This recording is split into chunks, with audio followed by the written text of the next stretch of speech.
Happy New Year's, guys. It's 2020. It's a new freaking decade, people. A new decade. And I just want to see how many of you guys have been making the same freaking goal for New Year's. You're going to change this habit. Okay, guys. You know you're out there. You know you do it. I do it too.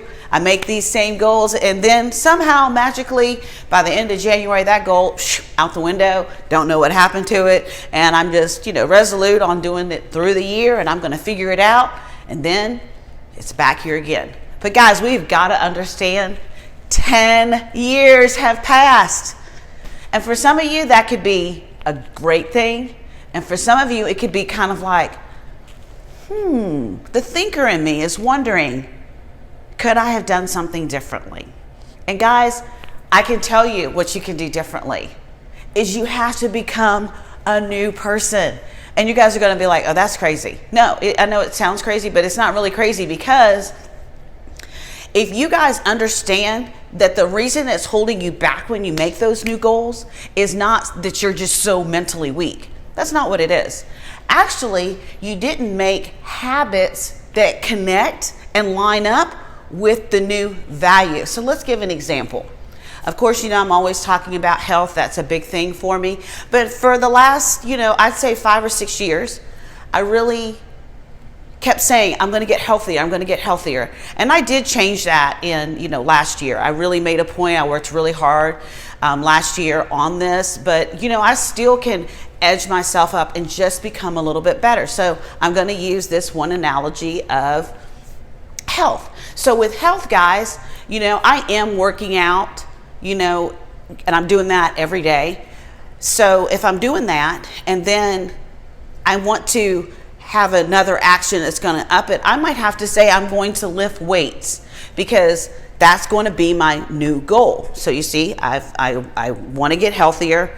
So I'm going to eat healthier, and I'm going to work out better and lift weights, okay? Because my outcome is to fit in my clothes and have a higher confidence in myself and not be frustrated when I can't fit into something. I like when I fit into something and people tell me that looks great. That makes me feel so good. It fills my cup up. Let me give you another one, guys. Another one is, if you want to change the habit of being angry. Okay. So how do we get rid of this pattern? How do we become our new selves? Because we got to line these up. So the first thing when I do, because this is another issue I have, is anger. So with anger, and I know I'm not the only one, so don't go, no. So anyway, with anger, I just want to say the first thing I do is I do a counting exercise. It really calms me down, because again, I want to make the new goal that I am going to be a more peaceful person. So for me to be a more peaceful person, I've got to take some actions, and the action is I'm going to count. I'm going to really learn to take deep breaths.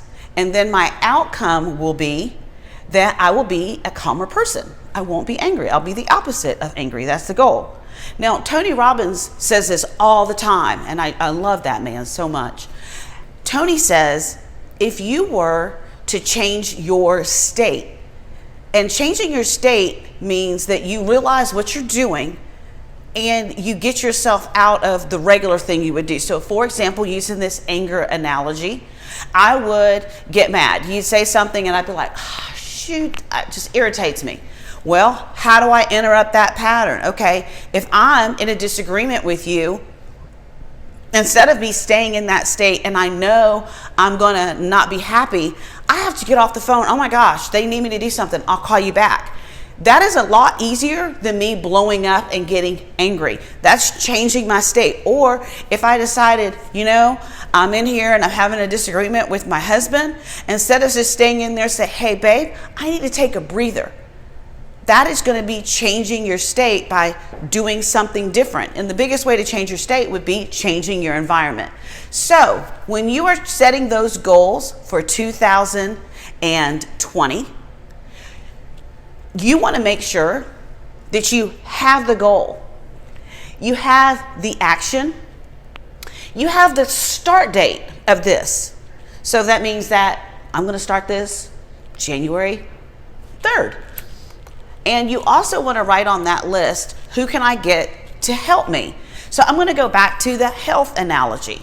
Going back to me getting healthier, what can I do to get me there? So you know the goal is for me to get healthier. Then I have to say, what are the actions? Of course, I said that already earlier when I said I'm going to lift weights so I can have, less flab on my body. And then I'm also going to eat more vegetables. And by eating more vegetables, I'm going to be lowering my caloric intake, which of course is going to make my body slimmer. That's just a fact. But do I need some help? Yes, I need some help. I might need to hire a trainer to help me 2 days a week or even once a week to make sure I'm doing the weights properly, just to get me so I'm comfortable doing this. And this is really how you set goals. It's really, really simple. Make the goal, take the action, do the start date, and then the last but not least, get help if you need help. Because becoming a new you, you've got to battle the old you. You are not a weak person. You just didn't have all the information. And I've given you the 4 steps you need to take to have massive change in your life so you can really go into 2020 and really, really make a difference and get those goals done. I love you guys. Tell me what you think about this. I hope you click on and subscribe and have a wonderful, wonderful day, and you will keep seeing more videos like this so you can make that change in your life and have the butterfly effect affect you as well. Bye-bye.